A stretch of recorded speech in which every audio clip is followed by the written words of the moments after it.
preparados para mergulhar fundo em um mundo que talvez você nunca tenha imaginado ser tão fascinante. O mundo da análise de políticas públicas. É isso aí. Pode parecer chato à primeira vista, eu sei. Ah, o nome não ajuda muito, né? Mas acredite, essa área tem um impacto enorme nas nossas É vidas. um baita impacto, mesmo que a gente nem perceba. É como um arquiteto invisível moldando a sociedade.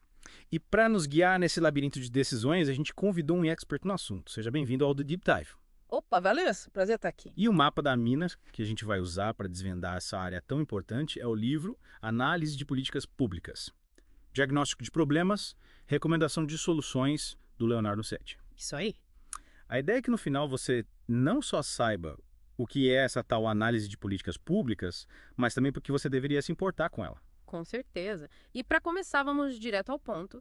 O que diabos é essa análise de políticas públicas? O livro define como um processo sistemático para entender os problemas da sociedade. Entendi. Avaliar as possíveis soluções e recomendar a melhor decisão sempre com base em evidências. Tipo um detetive de problemas sociais, É, buscando pistas e montando quebra-cabeça para encontrar a solução ideal. exatamente. E o legal é que o livro usa exemplos bem pé no chão para ilustrar isso. Tem um caso de um vereador, por exemplo, Que legal. que queria resolver um problema com pombos. Pombos? Que problema com pombos? A caça da cidade estava infestada, Entendi. porque as pessoas alimentavam eles. E ele queria proibir isso por lei. Proíbe alimentar os pombos. É. Parece simples, né? É. Mas imagino que a análise de políticas públicas vá muito além de simplesmente proibir alguma coisa. Claro. O analista entra em cena para entender o problema a fundo. Quais as causas da superpopulação? Faz sentido. Quais os impactos? Proibir a alimentação é a melhor solução mesmo. É? Quais as alternativas? Tem que pensar em como educar a população, como tornar a praça menos atrativa para eles, sabe? A gente precisa ter certeza que não estamos só trocando 6 por meia dúzia, né? É isso. Falando em quem resolve problemas, quem são esses analistas de políticas públicas? A imagem que vem à cabeça é aquela figura burocrática de terno e gravata, sabe? Enfurnado em um escritório. Pode esquecer essa imagem. O livro quebra esse estereótipo totalmente. Os analistas de políticas públicas, eles atuam em cenários super diversos. Sério? Desde institutos de pesquisa, tipo IPIA, FGV, Conheço. até o IENS, partidos políticos. Caramba. E até, acredite se quiser, redações de jornalismo. Jornalismo. Essa eu não esperava. Mas pensando bem, faz sentido. Jornalistas investigam, apuram fatos, analisam contextos. Pois é. E essa área está se tornando cada vez mais importante no mundo inundado por informação. Então, É a análise de políticas públicas que nos ajuda a filtrar o que realmente importa, a entender as nuances de problemas complexos e a buscar soluções que realmente funcionem. é como ter um superpoder para decifrar o mundo. E o livro, ele guia a gente pelas etapas da análise, né? Mostrando que não é só lidar com números frios. É essencial entender o contexto, né? Social, político e econômico do problema. E principalmente o impacto na vida das pessoas. Quem são os stakeholders? Quem ganha, quem perde com cada decisão, quais relações de poder, Entendi. que resistências a solução proposta pode enfrentar. É como um jogo de xadrez. Cada peça representando um grupo de interesse, um ator social. Perfeito.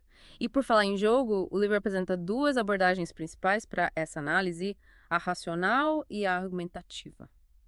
Interessante. Parece que a gente vai ter que escolher um lado nesse jogo. Qual a diferença entre elas? A abordagem racional é a queridinha dos amantes dos números, digamos assim.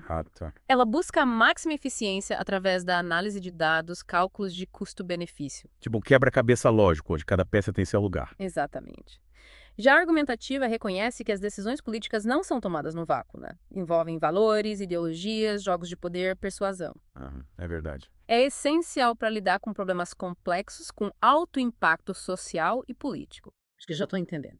A abordagem racional seria ideal para, sei lá, decidir a melhor rota para o ônibus. Isso? Levando em conta tempo, distância, número de passageiros, custos. Perfeito. Enquanto a argumentativa seria mais adequada para discutir, por exemplo, a implementação de um novo sistema de transporte público, considerando os impactos sociais, os interesses dos diferentes grupos, as questões de acessibilidade, custos, os benefícios para o meio ambiente. Faz todo sentido. Mas se fala, depois de toda essa análise de entender o problema, as causas, os impactos, as diferentes soluções, de pesar os prós e os contras. De que adianta se o analista não conseguir comunicar as conclusões de forma clara e convincente? Verdade. É como ter um mapa do tesouro, mas não conseguir decifrar as pistas para chegar até ele. A comunicação é fundamental na análise de políticas públicas. E como o livro aborda essa questão? Ele dedica um capítulo inteiro à importância da comunicação eficaz, com dicas valiosas para escrever relatórios que realmente sejam lidos e compreendidos. Nada de linguagem rebuscada, jargões técnicos. E como o analista consegue transformar dados complexos, gráficos e tabelas em algo que faça sentido para quem decide. A chave está em traduzir a linguagem técnica para algo que todos entendam, Certo. usando exemplos claros, analogias criativas, recursos visuais que facilitem a compreensão. Entendi. Hum. É como transformar um relatório denso num roteiro de filme, com começo, meio e fim, que prenda a atenção do público e leve a torcer pelo final feliz. Exatamente. E falando em prender a atenção, acho que é um bom momento para a gente dar uma pausa e deixar nosso ouvinte processar todas essas informações. Boa ideia. Voltamos já para a segunda parte do nosso mergulho no mundo da análise de políticas públicas. E aí, pessoal? De volta para a segunda parte do nosso mergulho no mundo da análise de políticas públicas. Na primeira parte, a gente viu o que é essa área, quem são esses profissionais, e as duas principais abordagens, a racional e a argumentativa. Isso aí. Agora, vamos colocar a mão na massa e entender como essas abordagens funcionam na prática. Que tal começar pela racional, a queridinha dos amantes dos números? Vamos lá. A abordagem racional, como o nome já diz, se baseia na lógica, na razão. É como se a gente estivesse montando uma equação matemática para resolver um problema. Quais são as variáveis dessa equação? Primeiro, a gente define as possíveis soluções para o problema. Lembra do exemplo do vereador que queria resolver o problema dos pombos na praça? Sim, lembro. Em vez de simplesmente proibir a alimentação, o analista pode sugerir outras alternativas. Campanhas de conscientização, instalação de dispositivos que afugentam os pombos, até a criação de um novo espaço para eles em outra área da cidade. Então é como ter várias cartas na manga e o analista precisa analisar cada uma para ver qual a melhor jogada. Exatamente. E para fazer essa análise, o próximo passo é definir os critérios, né? Que a gente vai usar para avaliar as alternativas. Que tipo de critérios? Por exemplo, a eficácia da solução, o custo de implementação, o impacto social, o tempo necessário para ver resultados, a viabilidade política da proposta. Nossa, quanta coisa para levar em conta. Mas com tantos critérios assim, como saber qual o mais importante? Aí entra a arte da análise de políticas públicas. O analista usa seu conhecimento técnico, sua experiência e o diálogo com stakeholders para definir quais critérios são prioritários em cada situação. Entendi. E aí? E para facilitar a comparação entre as alternativas, a gente define indicadores para cada critério. Indicadores. Tipo o quê? Por exemplo, se o critério é custo de implementação, um indicador pode ser o valor total em reais necessário para colocar a solução em prática. Então a gente transforma cada critério numa régua e cada alternativa numa medida para comparar tudo direitinho. Exatamente. E com as alternativas, critérios e indicadores definidos, a gente monta uma matriz de avaliação, que nada mais é que uma tabela que ajuda a visualizar e comparar todas as informações de forma organizada. Uma tabela, parece complicado. Que nada. É bem simples. Aí a gente parte para a coleta de dados, né, para preencher essa matriz com as informações mais precisas possíveis. E essa coleta de dados é só com base em números? Não necessariamente. A gente pode usar dados quantitativos, tipo estatísticas, pesquisas, indicadores econômicos. Mas também dados qualitativos, como entrevistas, depoimentos, reportagens, documentos históricos. O importante é ter uma base sólida de informações para sustentar a análise. Entendi. E depois de coletar todos esses dados, como a gente compara as alternativas e vê qual a melhor? Aí entra uma ferramenta muito importante da abordagem racional, a análise custo-benefício. Basicamente, a gente coloca na ponta do lápis todos os custos e benefícios de cada alternativa e compara os resultados para ver qual a mais vantajosa. Mas e os benefícios que não dá para medir em dinheiro? Como a gente coloca isso na ponta do lápis? Boa pergunta. É aí que entra a criatividade do analista. Existem técnicas para monetizar benefícios que não têm um valor de mercado definido, como, por exemplo, a melhoria da qualidade de vida, Interessante. a redução da criminalidade, a preservação ambiental. A gente pode usar preço sombra, que são estimativas baseadas em pesquisas e estudos, ou até mesmo realizar pesquisas para saber quantas pessoas estariam dispostas a pagar por determinado benefício. Nossa, que legal. Mas me fala, e a abordagem argumentativa? Como funciona na prática? É tipo um debate onde cada lado apresenta seus argumentos. É uma ótima analogia. Na abordagem argumentativa, o analista precisa entender o tabuleiro político, as diferentes forças em jogo, os argumentos de cada lado. É como um jogo de xadrez, onde cada peça representa um ator político, um grupo de interesse, uma ideia, um valor. E qual o objetivo do jogo? Convencer o rei. O objetivo é construir argumentos sólidos, convincentes, levando em conta os diferentes pontos de vista, os conflitos de interesse e as relações de poder.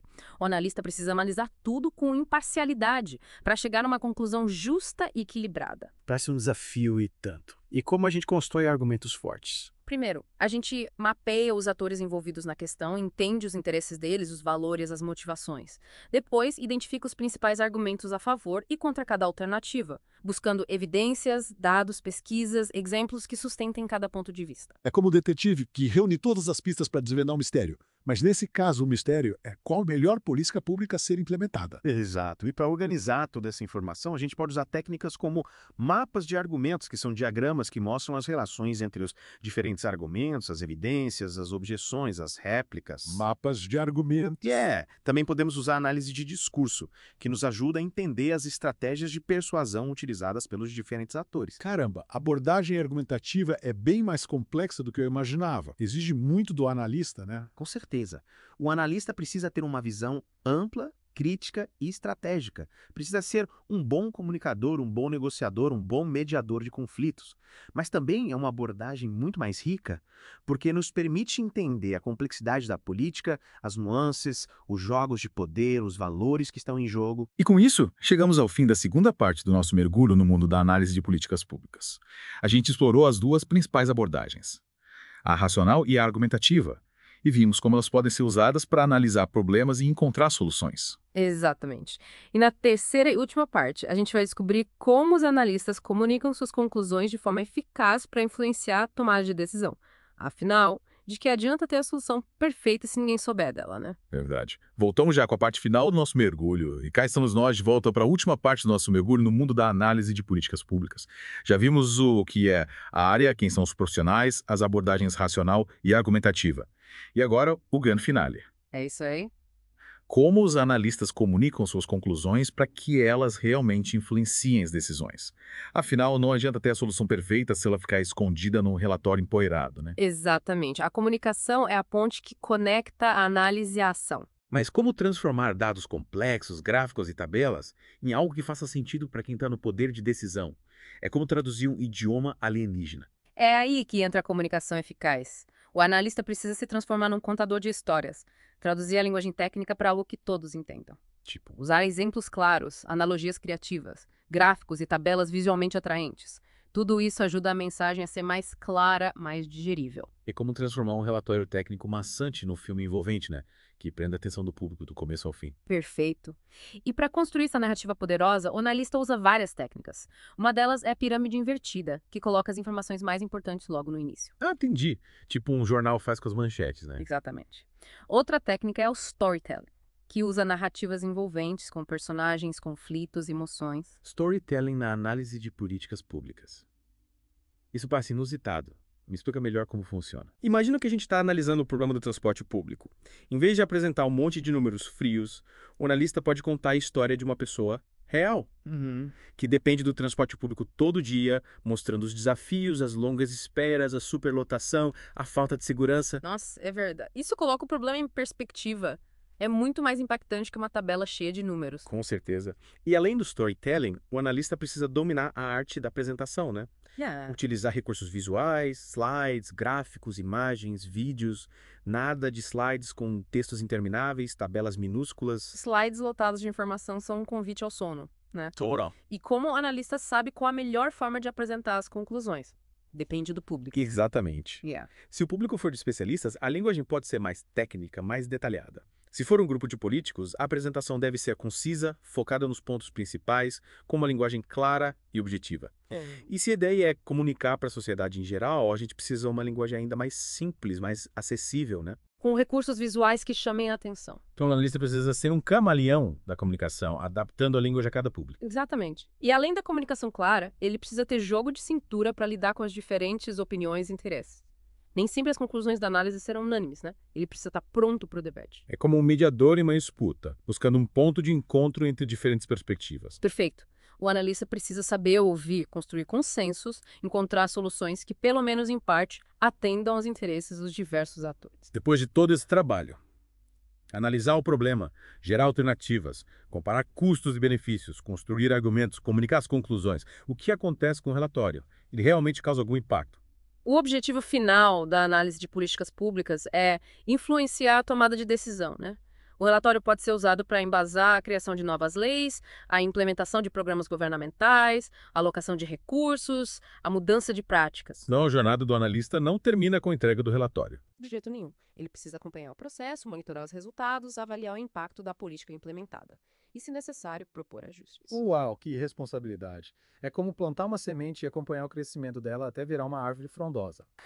É gratificante saber que os analistas de políticas públicas têm esse papel tão importante na construção de um mundo melhor. Com certeza. E com isso chegamos ao fim do nosso mergulho no mundo da análise de políticas públicas. Espero que vocês tenham gostado da aventura e se sintam inspirados a usar essa ferramenta poderosa para entender os desafios da nossa sociedade e construir soluções mais justas, eficazes e sustentáveis. E para quem quiser se aprofundar no assunto, fica a dica do livro do Leonardo Setti, Análise de Políticas Públicas, Diagnóstico de Problemas e Recomendação de Soluções. Uma ótima porta de entrada. Com certeza. E assim, encerramos mais um The Deep Dive. Esperamos que você tenha aprendido algo novo e se sinta motivado a usar o poder da análise para transformar o mundo ao seu redor. Até a próxima.